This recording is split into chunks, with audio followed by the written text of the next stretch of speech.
Okay, for this week's booking room, I decided to go with the WWE Championship currently held by Cody Rhodes.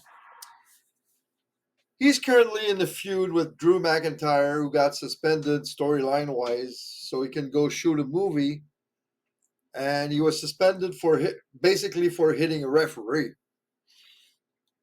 Now, right now, I don't see any real good storyline for Cody's opponent for WrestleMania right now. There are two men that I could see winning the Royal Rumble to challenge Cody for the title. The first one would be Roman Reigns. So we could have babyface Cody versus babyface Roman, but I don't see that happening for a third time in 4 years. The second one, maybe you're going to like it better, would be a surprise entrant at number 30 in the Royal Rumble, or maybe even better yet, you get the 30th participant in there, and then they announce that there's a 31st entry in the Royal Rumble. That would be a first, but you'll see where I'm going. So the surprise entrant would be The Rock, who could use his final boss influence. Since he's the boss, he's on the board of TKO, so he could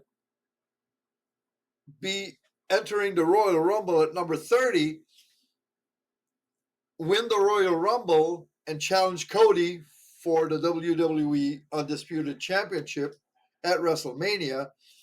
And why would he do that is to get his revenge for Cody not accepting to sell his soul to him.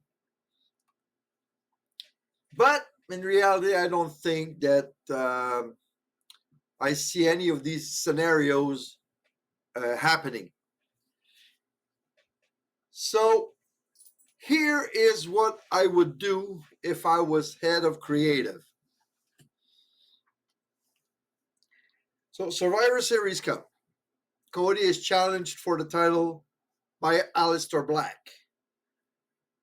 Cody retains the title, and he's attacked by Drew McIntyre, whose suspension has not been lifted yet.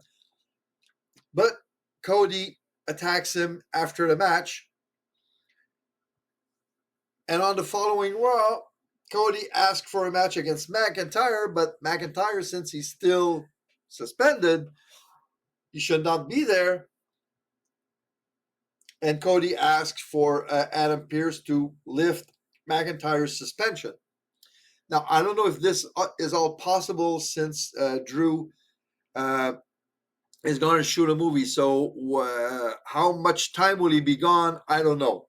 Okay.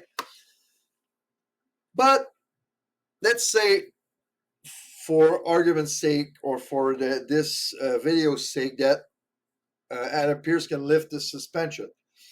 McIntyre says at that time, well, I'm not going to fight you on your time. I'm going to fight you on my time.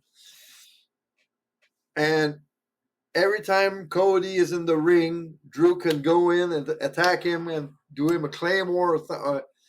And after a few weeks of Drew of repeated attacks from Drew on Cody, McIntyre says he wants to face Cody at the Rumble. So the following Raw, Cody goes to see Adam Pearce and makes the match official for the Royal Rumble. Okay, so Adam Pearce makes the match official, but he announces that it's a Hell in a Cell match. With the special stipulation that this is the last championship match involving both of them, meaning that if Cody loses, he has no rematch clause. But he can win Money in the Bank later in that year and to get a shot, but I don't see that happening either. Maybe Cody has to disappear a little bit from the title picture and go on some other feuds to maybe elevate some other people. But like I said, for argument's sake or for this video's sake, we're going to assume that this is going this way. And Drew McIntyre shocks everyone and wins the WWE Championship with a Claymore while Cody is holding a chair that he intended to use on Drew, and he would be holding the chair in front of his face, and Drew would hit the Claymore on the chair on Cody, and that would be the 1, 2, 3. So we have a new champion, Drew McIntyre. I think a lot of people online would be happy with that. Now, Royal Rumble, the men's Royal Rumble, you get a winner, of course, that could challenge the champion of his choice.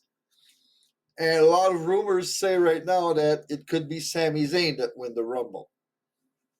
So I would have Sami Zayn win the Rumble as well. So that sets up Sami Zayn having to choose which champion he's going to challenge. Either Drew McIntyre or CM Punk right now.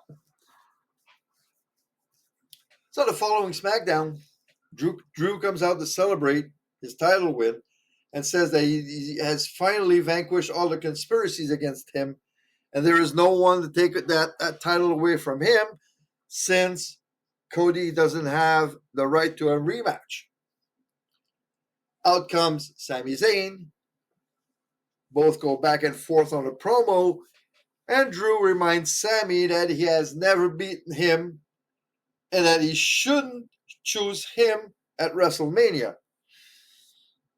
So Sami answers, well, there would not be a better time to have a first victory against Drew McIntyre than at WrestleMania and win my first world championship.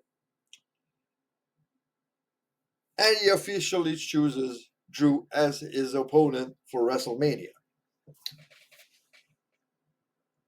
Build up to WrestleMania. So Drew mocks Sami, saying that he never lost to Sami, tries to play in the head of Sami. You can have tag matches where Sami loses to Drew to make him an even bigger underdog. Each week, Sami comes closer and closer, or each match, not each week, but each match, Sami can come closer and closer to beating Drew. He can even have the pin on Drew in a tag match at some point, but it would still not be a singles match. And he comes closer and closer to beating Drew, but for my booking purposes right now, he could never achieve the victory, either because of some break, the pin attempt, or Drew kicks out at the last split second. Fast forward to the last SmackDown before WrestleMania. Sami loses another tag match against Drew McIntyre and some other partner. Drew mocks Sami again, saying that he will never beat him. Drew climbs in the corner of the ring to taunt the fans. Sami gets up in the corner and loads up the Helluva Kick. Drew gets down from the corner. Sami hits the Helluva Kick and follows with the Blue Thunder Bomb. And Drew is laid out flat. Sami then poses with the Undisputed Champion over his head. And SmackDown ends on that note. So we get to WrestleMania. So at WrestleMania, you can have a match 20, 25, 30 minutes where Sami kicks out. He gets beaten. He gets the beating of his life, a little bit like the match against Gunther. But he has his hope spots and everything, but Drew almost dominates the whole match.